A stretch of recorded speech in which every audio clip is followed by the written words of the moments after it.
नाशिक जिल्ह्यातील इगतपुरी तालुक्यातील अतिदुर्गम खैरेवाडी गावातील रस्त्याचे काम अद्यापही अडखळले आहे।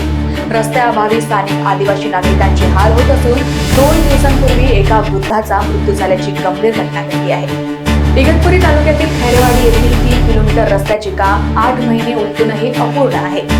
उद्घाटन फलकावर 1 वर्षाची मुदत दर्शवली असली तरी अवघ्या 700 मीटरवर केवळ मातीचा भराव टाकण्यात आला आहे। रस्त्याअभावी 2 दिवसांपूर्वी 65 वर्षीय इस्माचा मृत्यू झाला तरीही अद्याप कोणताही अधिकारी किंवा लोकप्रतिनिधी घटनास्थळी पोहोचलेला नाही आहे।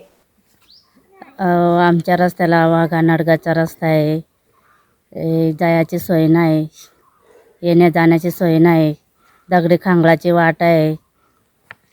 येण्या जाण्याचा म्हणजे आमच्या जन्मापासून नाही आम्हाला इथे सोय येण्या जाण्याची। मग कोणी आजारी पडलं तुम्ही कशा नेतात? वाशाला बांधून धोई करून येतात। हो, डोळे करा। मग तुम्हाला किती किलोमीटरची पायपीट करावी लागते? म्हणजे 4 किलोमीटरची 4 किलोमीटरची पायपीट करावी लागते। हो, आणि मग रात्री बेरात्री तुम्हाला भेव नाही वाटत जनावरांचं? भेव वाटतो, पण आता इथं इलाजच नाही तर मग काय करायचं। जे लोकप्रतिनिधी आले होते आमदार, त्यांनी हा रस्ता मंजूर केला होता, तर काय सांगाल आता?